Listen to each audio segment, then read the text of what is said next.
আজ একটা কাচের শিশি জুট দিয়ে ডেকোরেশন করব। তাই সেই মাপে একটা জুট কেটে নিয়েছি আর তার মাঝখানে একটা সার্কেল করে উইন্ডো তৈরি করলাম। এবার গ্লু দিয়ে ওই জুটটাকে ভালো মতো শিশির মধ্যে আটকে দেব। তাই গ্লু দিয়ে ভালো মতো শিশির মধ্যে আটকে দিচ্ছি।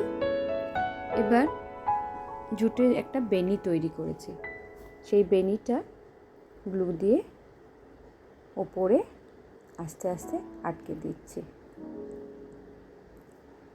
একইভাবে নিচের দিকটা ওই জুটের বেনিটা আটকে দেব, যাতে দুটো ওপর আর নিচে সামঞ্জস্য থাকে। দুদিকে আটকে দেওয়ার পর মাঝখানে যে উইন্ডোটা করেছি সেই উইন্ডোটার চারিদিকেও আটকে দিচ্ছি, তাহলে দেখতে ভালো লাগবে, ডিজাইন হবে। আর উইন্ডোটা করেছি যাতে ভেতরে শিশিতে সব কিছু দেখা যায়, সেই জন্য। এবার শিশিটা হয়ে যাওয়ার পর ওর ঢাকনাটা ডেকোরেশন করব। তাই ঢাকনাটা সাইজের একটা সার্কেল কেটে নিলাম।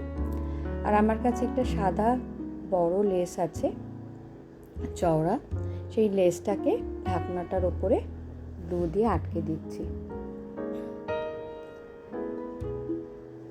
ওপরটা ভালো মতো আটকে দিলাম যাতে ঢাকনাটা দেখা না যায়।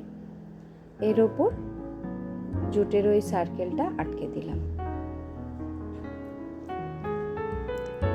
এবার কর্নারটা যে জুটের বেনিটা এখনো রয়েছে আমার কাছে, সেটা দিয়ে ডিজাইন করে দিলাম। দেখতে বেশ ভালোই লাগছে। তো একটু ডেকোরেশন করি। আমার কাছে ছোট পার্ল আছে, সেই পার্লগুলোকে আটকে ছোট্ট একটা ফুলের শেপ দিলাম আর উইন্ডোর সামনে পার্ল দিলাম। দেখতে বেশ ভালোই লাগছে। আপনাদের কেমন লাগলো অবশ্যই জানাবেন।